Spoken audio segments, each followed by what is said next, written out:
All right. What is up, folks? Welcome back to another episode of the Help Me Understand podcast. Per the usual, I'm your host, Coach JK McLeod. We're kicking off episode number 295 of Help Me Understand. Today, I want to spend some time talking to you about my perspective on the difference between correlation and causation and how that can be really confusing in the fitness space these days. Before getting into today's episode, though, I, as always, first want to say thank you for choosing to press play on the Help Me Understand podcast, because I know that you have plenty of other podcast content that you can and most likely do consume. So please believe me when I do say that I truly never, ever take it for granted that you chose to press play on Help Me Understand. So today is a Tuesday episode, and here that means that the topic is going to be something rooted and built on fitness as the primary kind of lane that we're going in today. And I mention that because this topic of correlation versus causation is something that I think spreads across all sorts of different disciplines. I think that as you are listening to what I share with you today, you will be able to take this particular information and actually use it in a multitude of different aspects of your life. So even if you aren't specifically really resonating with the examples that I may give from a fitness standpoint, I want you to still give me a chance here and listen all the way through. And then if you want to provide me some feedback, let me know if you see how this potentially can help you understand a perspective that would be impactful outside even of the fitness realm. So let's go ahead and get into it today. And so what I want to do is just clarify a starting point here, because for me, I'm a strong believer that a lot of fitness content really gets messy because people will take one study, a particular trend or a specific category of people, and then they'll talk about it like that specific thing that they're sharing is going to explain everyone's personal situation. And I think that that is where correlation and causation really start to get blurred. So my point of view here is going to be based on defining correlation, meaning that two things show up together at the same time. And I'm going to say that I want you to look at causation, meaning that one thing directly caused the other thing to happen. So those two things, though, are not the same. So just because something is associated with a season of life does not automatically mean that that thing is the cause. So let me use an example here of aging. And this is very front of mind for me because at the time of this particular recording, we're in mid-May, currently at the age of 47 myself. So soon to be 48 in about 3 months. My birthday is at the end of August. So Lord willing, if I make it to that day, I'll be able to celebrate reaching the age of 48. So as I've stated, that's very front of mind for me. So as people age, what we often see is more content and more marketing calling out the fact that we will tend to possibly gain more weight. We can experience a loss of strength. We can experience then also muscle loss too. We may experience more aches and injuries. We find ourselves exhibiting lower activity levels. We tend to believe that we're experiencing more sleep issues. And we also will notice that we have more responsibilities and just overall more stress. And then we also are noticing that our perception is that we have less and less time for things like training and for meal prep. And I'm a believer that although those things might be connected to aging, that doesn't necessarily mean that aging itself is the only cause of those particular things happening. So I'm a strong believer here that aging may be a part of the context there. So I also think I'm saying so a lot. lifestyle, environment, training history, sleep, nutrition, stress, recovery, and consistency all still matter here. So, a basic example or version of what this conversation sounds like in my world, and this is for sure not specific to a conversation that I may have with a client. For the folks that I am still working with, they, for the most part, have been with me for some time. So this is not specifically, in fact, this is very unique, um, or maybe a very unique situation where I'm not specifically talking about the clients that I work with. I'm specifically in this conversation talking about mostly people that I don't work with. As far as within the fitness realm, they are going to be folks that I interact with as part of my everyday non-work life, and then also my work life as far as in real life. For those of you who may not be aware, I also have a full-time career in the retail management field too. So I'm drawing this primarily from folks that I'm talking about in everyday life, whether it be my everyday, like just generally walking around life or being at events life, or my everyday in my in real life job, in real life, in person job. So things that I will commonly hear is, yeah, once you get older, you just kind of start to gain weight. That's kind of what happens. And this is between men and women too. So not specific to one category of people. Things like, well, after 40, you're just gonna age starts to really have you decline. You're gonna get weaker. As you age, injuries happen to be more inevitable. I remember having a conversation with someone. They dropped something on the floor and they reached down to pick it up, and kind of were they're kind of like, yeah, just getting older. You know how that goes, right?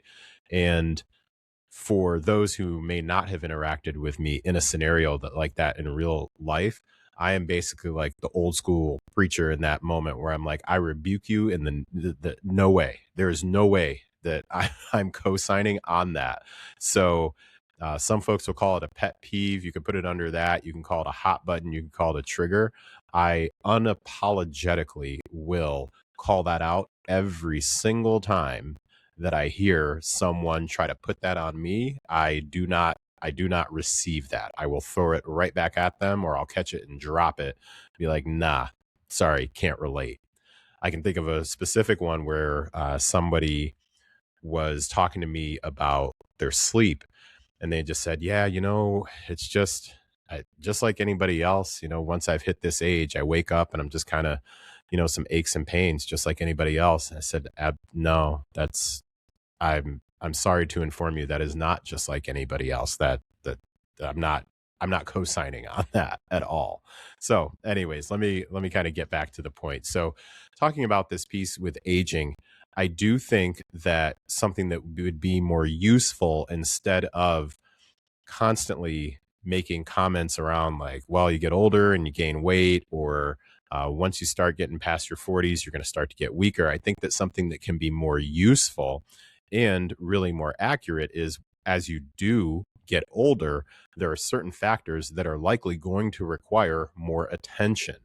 So just thinking through some of those things, more likely than not, you need to be more intentional about strength training, pay closer attention to your protein and fiber intake, you might need to recover a bit better because life stress is higher. So you need to be more intentional. This word intentional is going to come through a lot, I believe, in today's episode.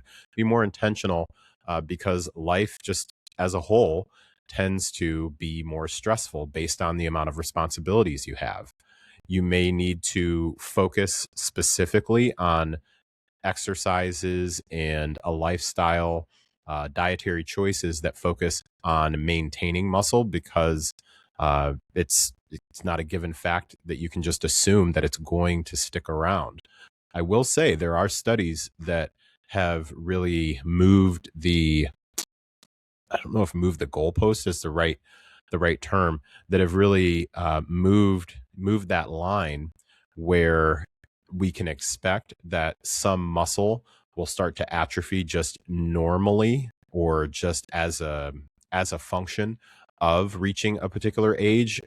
what the studies have noticed is that specific, like significant decline, or I don't even know if I'd say significant, that decline potentially happens around the age of, I think it's like 60 to 63. And for the longest time, it was like, well, once you're over your 40s, and studies are starting to potentially show that that may not necessarily be the case. You may also find that as you are getting older, you need to adjust your training instead of just completely quitting when something aches. You might also need to be more intentional again about protecting what your daily movement looks like, because overall, your life just may be less naturally active. And this is a huge one right here when it comes to getting an understanding of how does your lifestyle also change as more of a correlation when you are getting older versus the causation. So I think that that's a different conversation that we start to have. I think that one piece of the conversation when we're saying that aging is the cause of these particular things, or getting older is the cause of these particular things, I think that that really starts to create more of a feeling of helplessness. I think that on the flip side, when we talk about understanding that, yes, we will likely need to be more intentional about these particular things, that creates more of a sense of ownership. And you can sign me up for that every day, twice a day, when we are leaning more on the end of ownership than we are on the end of helplessness, and just like a, nah, that's just kind of the way it is, you know? So I do want to mention something specific here about perimenopause and menopause without going too deep into this particular conversation. However, it would be pretty tone deaf of me understanding what I believe to be the majority of the audience that I currently have when it comes to this podcast and also my social media. Based on what the analytics tell me, I've got at least about a 60% female audience, typically age 35 and older. So I do want to address the perimenopause and menopause angle of this, because I strongly see where folks who are within these particular phases of life are being targeted over and over and over again, specifically with supplements, exercise programs, diet programs, everything. I mean, health and beauty products, everything that is specifically targeted towards you don't want these specific problems because you're in perimenopause, or when you're in perimenopause or menopause, you're going to have these specific problems. Like, that's the cause of your problems. So get these particular products so that you don't face these particular problems. So I think that perimenopause and menopause are pretty good examples here. So the oversimplified version that I very often see is menopause causes weight gain. And I'm of the opinion here, my perspective is that I think something that can be more accurate and potentially even more useful is during that particular season of life, there will likely be changes to your sleep, your stress, your hormones, your mood, your hunger, your energy, your training consistency, your muscle mass, daily activity. Those are things that you will likely see a change to, and that will likely make weight management more challenging.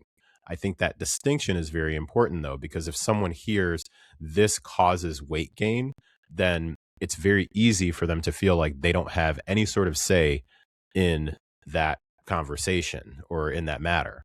But if they hear this particular season will likely change the variables that you need to manage, now we've got something that we can work with, we can take some ownership of, and take specific action towards.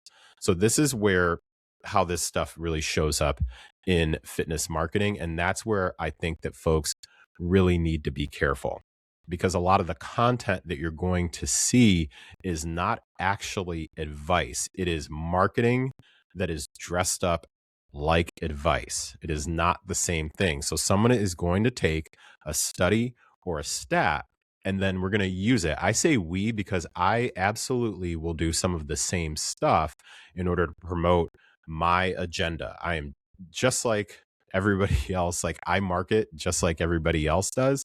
I would like to think that I market from a place of wanting to be helpful more than more than specifically trying to profit by selling somebody something that isn't going to be the right fit for them.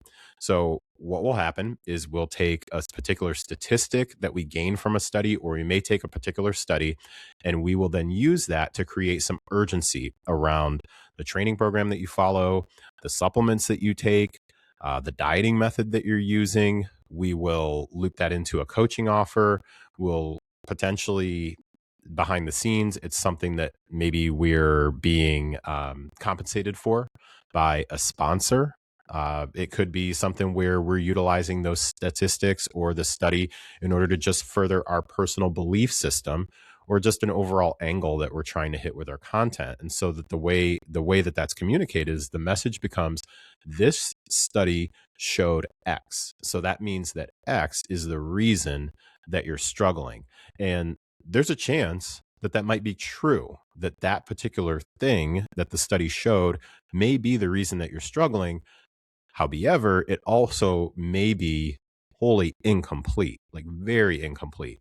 And the problem is that the incomplete information still sounds super, super convincing, especially the stuff that speaks to your specific pain point. I talked about this a bit with shame-based fitness marketing in my last podcast episode 294, I believe that would be. So you can go back and hear me kind of ramble about that. So here are some questions that I want you to ask when you see particular claims that are being made that are like these bold claims about a particular study. So stop doing cardio if you want to lose weight as a perimenopausal or menopausal woman, for example.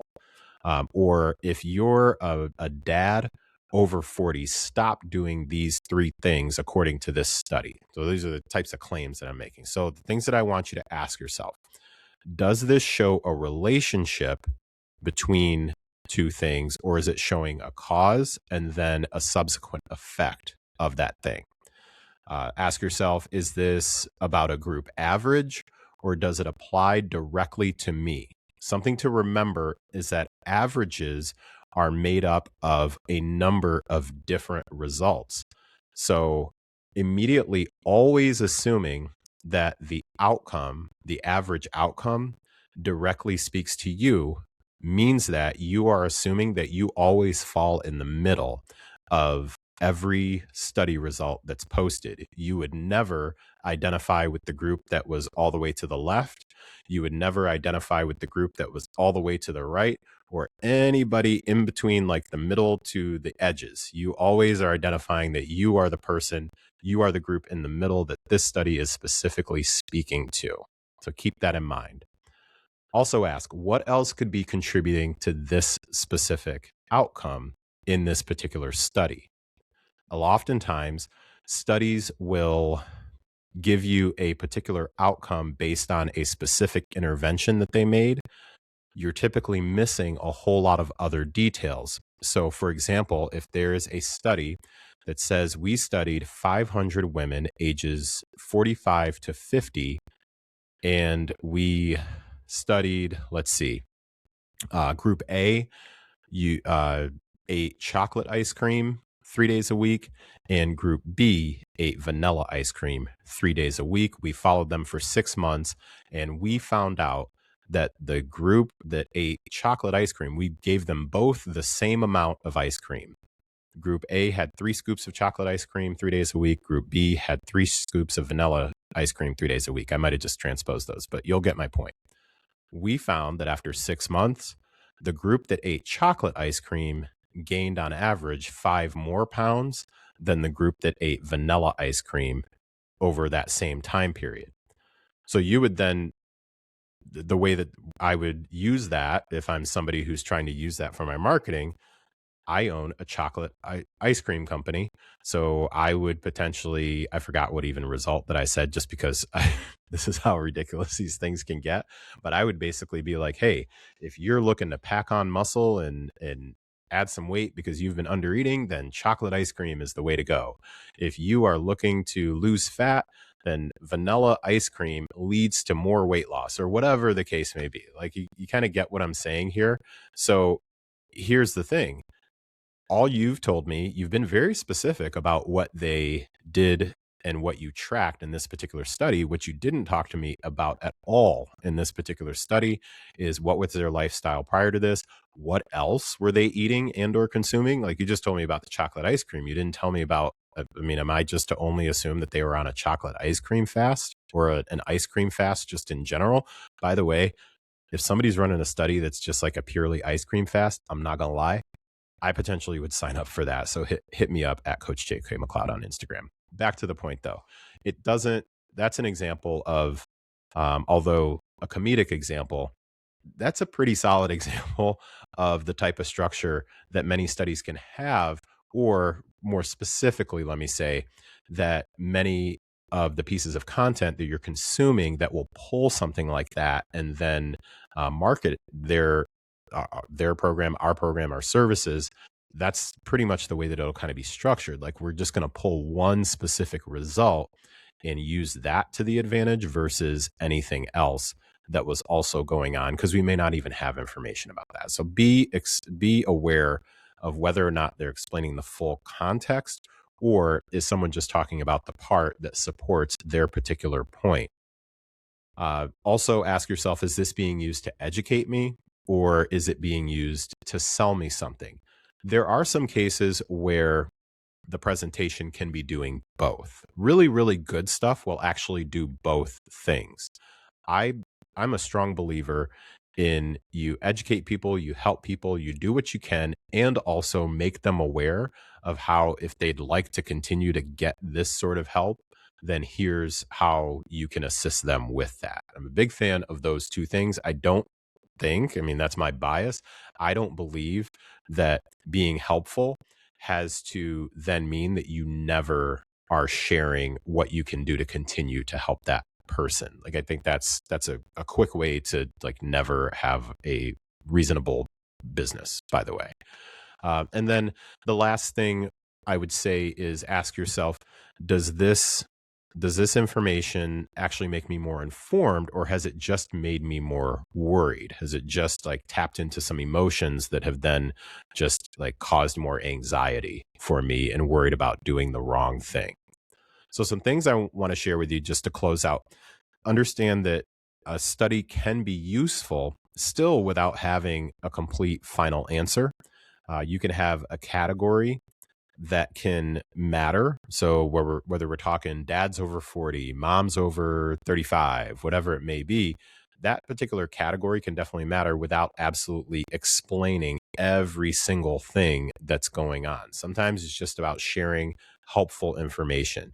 You can have a trend that definitely can be real. It can be something that is for sure happening, but that doesn't specifically have to be something that defines what your fate is or what you're destined to turn out like. So that's the thing that I really want folks to sit with, because especially in the category of getting older and quote unquote aging, that definitely matters. Your age definitely matters. Your hormonal profile for sure definitely matters. Understand that recovery is going to change, life is going to change. It doesn't mean that those factors are going to remove your agency and your sense of ownership, your ability to actually contribute to what that potential outcome could be.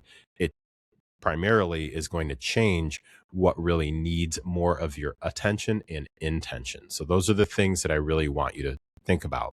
My purpose here is not focused on completely dismissing anything that ever utilizes a study. The purpose that I've got here and the goal is to stop, or at least like slow down and reduce the number of folks that we are letting use these studies as a shortcut to basically like scare you and sell you on the feeling that you are just absolutely stuck and you suck. I didn't even mean for that to rhyme. So I think that better information should help you make better decisions just overall. I don't think that it should make you feel like that outcome has already been decided for you. So correlation, to close out here, I think that correlation, or I believe that correlation really helps us understand where we should be looking. And then causation really tells us what is specifically driving that particular outcome. And truly, most of the time in the fitness world, the primary thing is that more than one specific thing is likely what's contributing to the outcome that you are getting. And I understand that that's not going to make for the sexiest, flashiest headline. It's not going to shoot up the charts in this attention economy that many of us in the industry are in. However, it is typically going to make for overall a better experience, whether you're in coaching or just living your life. And overall, then that typically leads to better results, both in the gym or at your workouts and outside of your workouts in your real life. And to me, that's what absolutely matters above all. Okay. I hope that this helped clear some of the noise that I believe is out there based on what I've observed and also direct feedback that's come my way. So, hopefully, by sharing my perspective here today on the difference between causation and correlation, you've been able to hopefully glean some things that you can go and take action on. So if you did find this episode was helpful, I would sincerely appreciate it if you immediately shared this with a friend, a coworker, a family member, even if it's somebody that you don't like, but you're like, yo, I don't like them, but I at least want them to hear this particular perspective. Find whatever app that you're on, just hit the share button and share that with them. Let them know, hey, this I think that this is a perspective that you might find interesting. So I would sincerely appreciate that. If you yourself do have comments, questions, additional feedback about today's or any other previous episodes or ideas for future episodes, you can always hit me up on Instagram at Coach JK McLeod. You can also email me, jk@jkmcleod.com. Thank you again for listening to another episode of the Help Me Understand podcast. I truly, truly appreciate you for being here. Take care of yourself, and I'll talk to you next time. Bye now.